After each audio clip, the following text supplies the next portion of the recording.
Het belangrijkste nieuws van Curaçao in het Nederlands. Extra Journaal. Vers van de pers.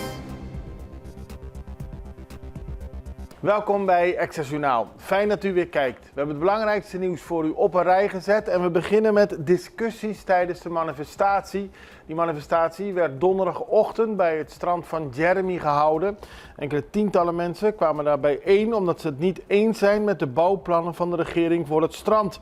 Behalve boze burgers waren er ook politici van par en man aanwezig om hun afgrijzen kenbaar te maken van de betonnen bouwwerken die de regering op de stranden van Lagoon en Jeremy wil bouwen. Een petitie tegen de bouwplannen die de stichting Pro Monumento is gestart is al rond de 15.000 keer ondertekend. Maar tijdens de manifestatie waren er ook mensen die voor de bouwplannen zijn, die het juist goed vinden dat er wordt ontwikkeld bij de stranden van Jeremy en Lagoon. Op die manier is er toch sprake van een tweestrijd binnen de samenleving, waarbij sommige mensen daadwerkelijk niet willen dat er grote betonnen bouwwerken plaatsvinden op de stranden. En andere mensen zeggen ja, het is goed dat er iets wordt ontwikkeld hier. Toevoeging Sint Maarten heeft geen invloed op Curaçao. Dat was een duidelijke boodschap die woensdag naar voren kwam. Toen werd er in het parlement van Curaçao gesproken over de toevoeging die het parlement van Sint Maarten dinsdag had aangenomen. Het gaat allemaal om het ENJA-akkoord. Curaçao was al eerder akkoord, Nederland was al eerder akkoord, maar die wilden wel voor 10 oktober duidelijkheid. Op Sint Maarten hebben ze op 8 oktober uiteindelijk het ENJA-akkoord ondertekend. Wel met een toevoeging die ervoor zorgt dat Sint Maarten in totaal 37 miljoen minder betaalt. Woensdag werd er in het parlement van Curaçao over gesproken of dat gevolgen heeft voor Curaçao. En financieel deskundige Cariel Monte legde uit dat het gevolgen voor Curaçao niet groot zijn. Dus Curaçao is akkoord gegaan met deze toevoeging. En daarmee is alles net op tijd nog ondertekend. En dat betekent dat de gepensioneerden van ENJA de komende jaren hun pensioen behouden als alle landen, alle betrokkenen zich aan de afspraken blijven houden. Oud-werknemers RDK willen meer uitleg. Dat heeft te maken over de naamsverandering van de Refineria Curaçao. Die heet nu ToBase. En volgens RDK is dat een goede stap om te zorgen dat we de raffinaderijterrein beter kunnen gebruiken.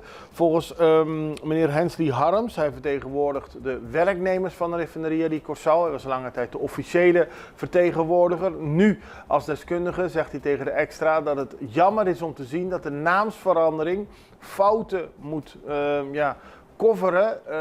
Hij benadrukt dat deze regering steeds heeft gezegd dat de raffinaderij weer open gaat. Dat is niet gelukt. Dan kun je een andere naam toevoegen, maar dat betekent niet dat je plannen niet gelukt zijn, aldus Harms. Flinke afname van wilde dieren in de regio. Dat blijkt uit een rapport van het Wereld Natuurfonds. Die hebben een rapport uitgebracht waarin ze stellen dat het aantal wilde dieren wereldwijd in de afgelopen 50 jaar met 73% is gedaald. Maar in Latijns-Amerika en het Caribisch gebied is er een enorme daling, namelijk 95%.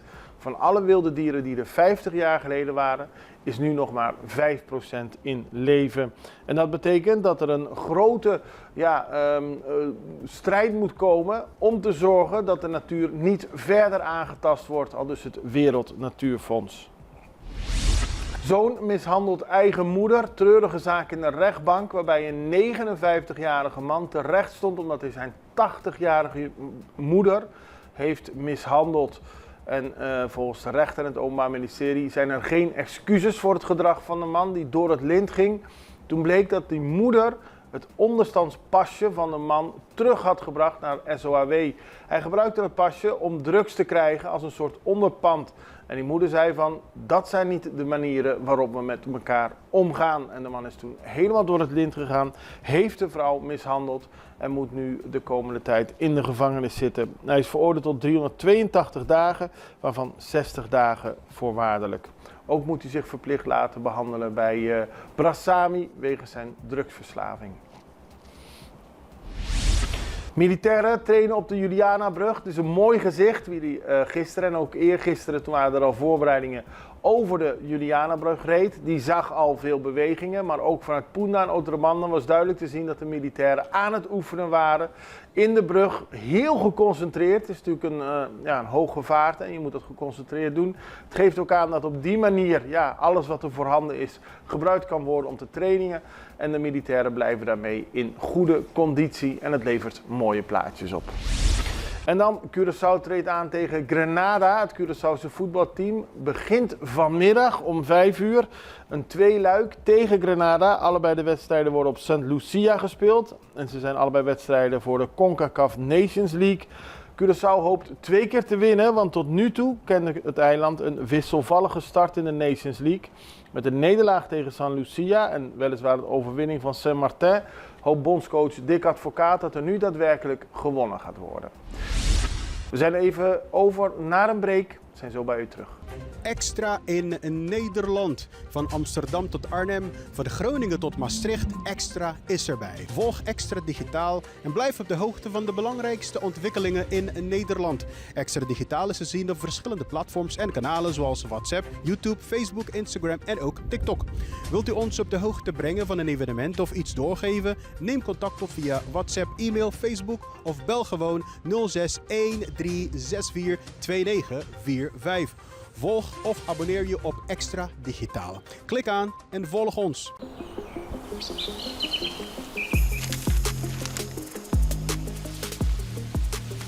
Welkom op Curaçao, een van de mooiste eilanden in de Caribiën. Een ware parel. En het is een eiland waar je van heel veel zaken kunt genieten. Van de natuur, van de zee, van het eten, van de mensen en zoveel meer. Curaçao is een eiland waar heel veel gebeurt op het gebied van politiek, cultuur, sport en zoveel meer. En Extra Journaal brengt het belangrijkste nieuws van Curaçao. Maar we hebben ook aandacht voor al het nieuws op Bonaire en Aruba en op de bovenwinden, Saba, Sint Maarten en Sint Eustatius.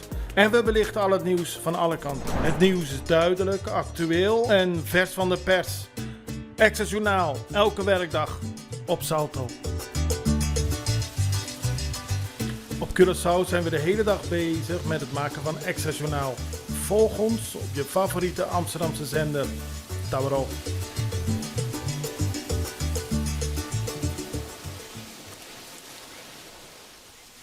We blijven nog even op Curaçao. Daar was tijdens 10-10 veel gezelligheid op het eiland. In Poenda en Otrobanda kwamen mensen bij elkaar om feest te vieren dat het 14 jaar geleden is dat Curaçao autonoom werd. Een land binnen het Koninkrijk. Dat was 10-10-10. Nu is het 10-10-24 en veel mensen kwamen bij elkaar om een feestje te vieren. Hoewel er weinig officiële activiteiten waren. Maar er was voldoende ruimte om van concerten te genieten, te eten en te drinken en lekker in de stad te lopen. En de dag viel ook nog samen met de traditionele Poenda Vibes op donderdag, dus dat kwam goed uit. Dan gaan we naar Bonaire, want de speurtocht naar de krokodil gaat nog steeds door. Er wordt gezocht naar een krokodil, die is tot nu toe niet gevonden. Maar er wordt vooral nog rekening mee gehouden dat die weer terecht komt. En daarom is in ieder geval tot en met maandag het gebied rond Sorobon dicht. En in de nacht van woensdag op donderdag en donderdag op vrijdag hebben natuurbeschermers gezocht naar de krokodil. Dat deden ze onder meer met lampen. Want als die in de ogen van een krokodil schijnen, dan zie je meteen dat hij daar aanwezig is. Er is ook lokaas afgegeven, maar die is onaangeroerd gebleven. En er is gezocht met drones, maar tot nu toe is het beest niet gevonden. Dan gaan we naar Aruba, want daar is verslaggever Marco Espinosa van 24 Hora gearresteerd toen hij verslag deed van de arrestatie van minister Clembert Cruz. Hij is tijdens zijn werkzaamheden aangehouden en daarover is het laatste woord nog niet gezegd. Aldus Espinosa, want hij snapt niet waarom die is aangehouden. En hij heeft klachten ingediend bij zowel de Nederlandse Vereniging van Journalisten als binnen de regionale vereniging van journalisten in Latijns-Amerika en het Caribisch gebied. Want volgens Espinosa kan het niet zo zijn dat de autoriteiten zomaar een journalist aanhouden die niet meer doet dan gewoon zijn werk. En dan gaan we naar internationaal nieuws, want we hebben de afgelopen dagen natuurlijk met z'n allen veel gekeken naar de situatie in Florida. Orkaan Milton kwam daar en dat dreigde echt een enorme ramp te worden. Er zijn 11 mensen dood, er is enorme schade, maar de verwachte ramp is gelukkig uitgebleven. En dat zorgt voor een deel voor opluchting, maar natuurlijk ook voor zorgen over komende orkanen in Florida. Het had catastrofaal kunnen worden, dat is het niet geweest, maar er is wel heel veel hoogwater. Er zijn heel veel huizen beschadigd geraakt. Er moet heel veel opgeknapt worden. En zoals gezegd zijn er 11 mensen om het leven gekomen. Tegelijkertijd heeft de politiek gezegd dat de mensen nog voorlopig moeten oppassen. Want er zijn allemaal problemen met omgewaaide elektriciteitskabels en puin die gevaarlijke omstandigheden kunnen creëren. En Donald Trump zei tegen de bewoners van Florida dat ze op hem moeten stemmen. Want dan heb je op 20 januari iemand die echt gaat helpen zoals nooit tevoren. Dus het wordt meteen politiek getrokken. Wij zijn daarmee aan het einde gekomen van deze aflevering van Extra Journaal. We zijn er binnenkort weer en ik hoop u ook het allerbeste. Tot ziens. Dag.